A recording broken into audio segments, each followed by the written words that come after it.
Throughout its 61-year history, Doctor Who has introduced its fair share of iconic villains, from the Daleks and the Cybermen to the Weeping Angels and the Master. Now, a new villain is joining the Who pantheon. RuPaul's Drag Race alum Jinkx Monsoon has officially joined the series, making her debut as the music-manipulating baddie Maestro. Monsoon stars in the second episode of Ncuti Gatwa's first full season, which premiered May 10th on Disney+. The Devil's Chord follows the Doctor, Gatwa, and companion Ruby Sunday, Millie Gibson, as they travel back in time to 1963, hoping to see the Beatles record their first album. Upon arriving, they discover that a malevolent force is sucking music out of the world, and before long, the culprit reveals themselves to be Maestro, an all-powerful being who can exploit the very fabric of space and time. The Devil's Chord is also the first musical episode in Who's history, ending with a show-stopping, fourth-wall-breaking musical number. The 36-year-old Monsoon is a two-time Drag Race winner, and she's currently starring as Audrey in an off-Broadway production of Little Shop of Horrors. Here, Monsoon explains how she brought the fabulous Maestro to life. Mild spoilers for the episode ahead. Were you a fan of Doctor Who before joining the show? What's your Who history? Jinkx Monsoon. I had seen at least the first 4 or 5 seasons of the reboot of Doctor Who. Life got a little busy after All Stars, so I haven't watched a lot of TV. Laughs. I like to say that I've seen all the episodes that returning showrunner Russell T Davies wrote. But while I'm not caught up, I do keep up with what's happening in the Doctor Who universe as a fan of the show. I'm really excited because I know that the new series is going to be very welcoming to new viewers. But I hope that extends to returning viewers as well because I have a lot of catching up to do. I wanted to specifically ask about the look of Maestro. You wear so many fabulous costumes and wigs, and this is a character that doesn't really look like any Who villains we've met before. How did you want to approach Maestro's style? So, that was all the designers. They are all incredible. The whole hair and makeup team, the costume team. These are full departments of people working on these things. It was like being backstage at an opera, just a warehouse of people creating these giant, beautiful costumes. There was so much thought put into the makeup and the hair. They worked with some of my people. They worked with my wig designer because they wanted my hair to be the same hair color, which I loved. It's almost like, this is just Jinkx's hair. This is the hair that grows out of my head now. Every makeup look, there was so much thought put into it and long conversations. But mostly, it was just me giving affirmation and little suggestions here and there. The designers came with incredible stuff, and I just said, yes. Were there any influences you were thinking about or roles that inspired your performance?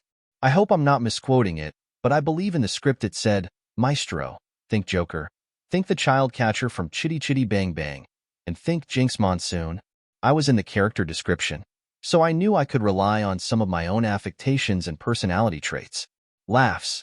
But really, for any character I create, usually there's a female performer in mind. For Doctor Who, I wanted to look at past Doctor Who villains to kind of match that level of over the top. There's a heightened element, especially to the more powerful villains. It's kind of like Shakespeare, where you've got to make it feel natural even though it's larger than life. So, I went to Missy actress, Michelle Gomez, who's one of my favorite actors, both living and of all time. She's incredible at playing these sinister characters who are so nuanced and so complex. You see what's going on inside the character, even though there's this veneer of unfazed evil. So yeah, Michelle Gomez, big shout out to her. I specifically wanted to ask about the big musical battle at the end of the episode, where you face off against the Doctor.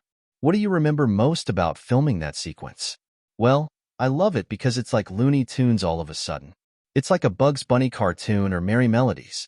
I think my favorite moment was playing the double bass because I played the bass for a couple years in middle school. So, I was actually playing the bass. Ben Chessel, the director, also plays the double bass, so he reminded me how to play the jazz riff. Then, there was a moment where they wanted to film me at the fiddle, while Ncuti and Millie were at the piano. I was like, what if I did this? And started spinning. They were like, we're keeping it. So, we did take after take of me just doing shin turns while pretending to play violin rapidly. It was exhausting, but it was incredible. It's fun to get to make such big decisions and have the team be like, yeah, we're filming it. It's part of the character now. You also get to show off a phenomenal villain laugh. What's the secret to a really great villainous cackle? I love flexing the fact that now I get to say I'm a Disney villain. Laughs, but my evil laugh comes from all my favorites. I have to say, it started with Ursula and the Little Mermaid. My aunt used to do a great impression of Ursula's laugh, and it would scare the S out of me as a kid. But the secret is that it has to come from truth, right? All good acting has to come from a place of truth, so you have to really be thinking about something. It's also about going loose with it. It's about not holding back. I feel like laughing is one of those things that we try to curate the experience for those around us. I grew up in a family of people who just laughed the way they laughed, and that's all I've ever known. You've said that you're a longtime fan of Russell T Davies' writing, and I know he's talked a lot about wanting to specifically spotlight queer and trans performers on Doctor Who. What does it mean to you to see trans representation on a 61-year-old sci-fi franchise like this? It's very exciting. Russell is such an amazing writer. I say all the time, anyone who hasn't seen It's a Sin needs to stop what they're doing and watch, especially young queer people. It's so important to know and remember where we were just 40 years ago because so many people want to try to push us back. And I don't believe we will be pushed back.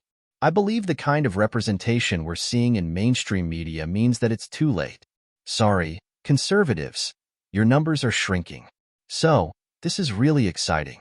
It's one thing when queer representation is out there for other queer people, but you have to acknowledge the impact when mainstream media starts embracing queer characters and queer storylines, and letting queer performers be the ones to perform it. To be in a production that is so beloved and such a part of multiple cultures, and is so beloved by its fan base, it's embracing authentic representation, and that is so cool. And if any feathers are ruffled by it, first of all, Russell is queer. So your beloved program has always been influenced by a queer creator. And second of all, I've been saying that for every transphobic fan Doctor Who loses, there's going to be 3 new fans who are coming because they see the representation. So honestly, don't let the door hit you on the way out. New episodes of Doctor Who hit Disney Plus on Fridays. This interview has been edited for length and clarity.